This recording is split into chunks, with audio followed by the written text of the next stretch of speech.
The next technique is an outside slip. So again, a slip is any time when you don't parry, instead you avoid the opponent's weapon. So we are in an inside guard, standing in second position. He's going to make a cut to and cut to my outside eye. And I basically dodge it and hit him at the same time.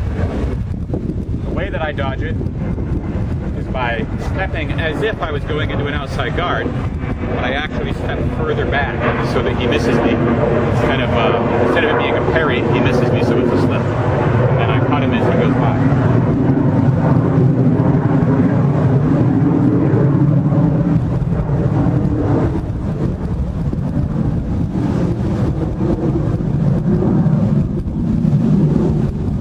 Obviously, your sense of timing and distance has to really be impeccable to do this one. So now he's going to try it. I am going to step into fourth position with my left foot. On fourth reverse. Make the cut. He dodges me and hits me.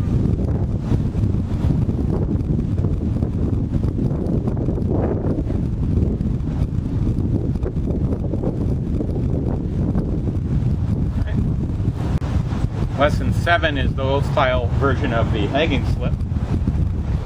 Again, we're in a hanging guard, fourth position.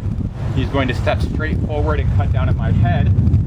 When he does, I step offline, forward and to my right, under a hanging guard, so that just in case my slip fails, I'm still covered with a parry. Then my left foot comes around behind my right, so that I'm in second position but at a right angle to him, and I can cut his head off from behind.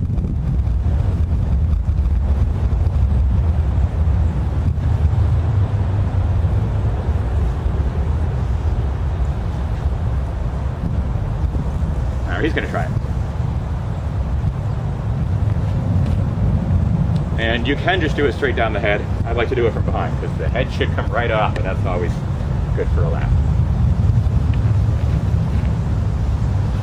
See, doesn't that feel more satisfying?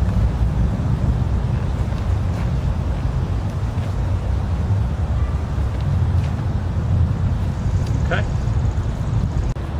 Lesson 8 is the elbow lock. We're in an outside guard in second position.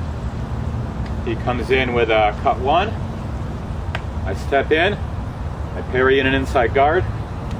My left arm snakes in, wraps his arm, locks the elbow, and I'm also, as always, tripping him with my left leg, and I either finish him off or compel him to surrender. Again, this is the same technique as in the regimental version of the core curriculum lessons. The difference is the footwork. In regimental, you're standing in second position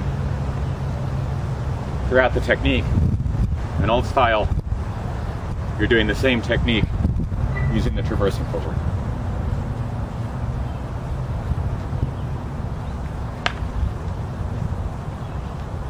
And you see how he's up on tiptoe there? That's what you want for an elbow lock. He needs to go up on tiptoe for it to be a good elbow lock. Now he's going to try it.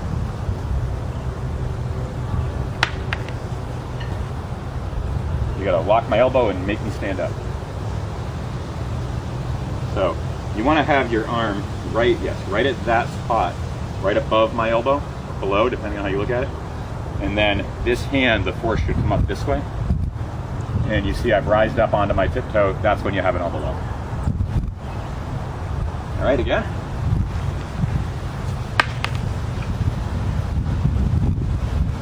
Okay, so hold it, don't let go of it. I won't be hurt, I hope. So there's ways the elbow lock can go wrong, but they usually work out okay for the guy doing it anyway. So if he comes in for the attack against me, and I go for the elbow lock, and he says to himself, that's not going to be good, I'm going to start backpedaling. Sometimes you end up just locking his hand or his sword, then you can just take it away.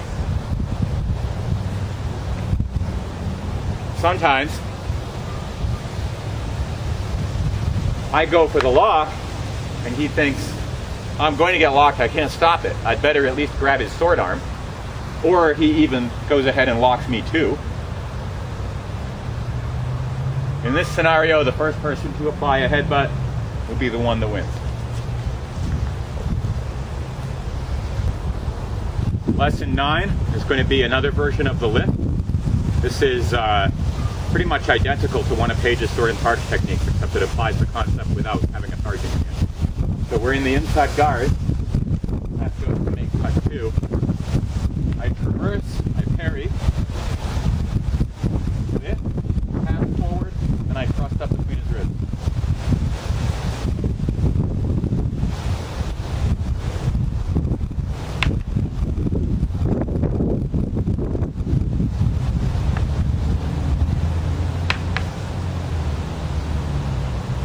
Alright, now he's going to try it.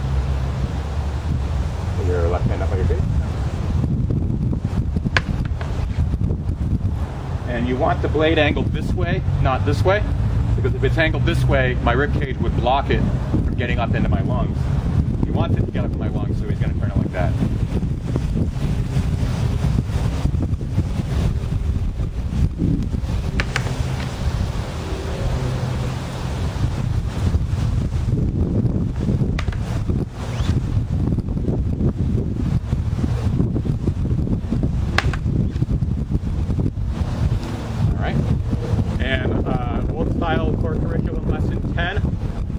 Is going to be a parry against a thrust. This is a thrust from the hanging guard. If we were standing in the hanging guard and I thought I could catch him by surprise because I caught him napping, which in the 18th century they called that being abstracted or being in a state of abstraction. So if I see that he's in a state of abstraction, I can just do that. I hardly even have to move to get that thrust. So in a real bout, he's not likely to be quite that asleep on his feet. So we're actually going to be going back and forth and fighting each other. And all of a sudden he decides to do a hanging thrust. And then I would apply the lesson. So in a real bout, it's going to happen at some random opportune moment, not most likely to happen in such a clear-cut way as in the lesson. But the lesson illustrates the concept. So we're in the hanging guard in 4th position. He does a hanging thrust to my body. I step in. I parry it off to the side with an outside half hanger. Then I bind and thrust up in between his ribs. Now this parry, this kind of sweeping outside half hanger, pretty much parries any thrust a person can make. If he's just coming in thrusting in any old way, you're just sweeping it over in an outside half hanger. If you're lucky, you can even get what's called a whirl, where the action of sweeping over into that position actually strips the weapon out of his hand. That's more a matter of luck than design. So I'll show you one more time. He goes for that thrust to the body. I step in and parry it off to the side, bind, pass forward, thrust up between his ribs.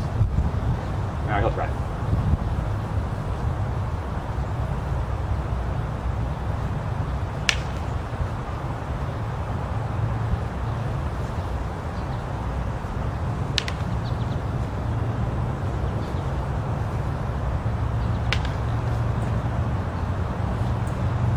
And that's it.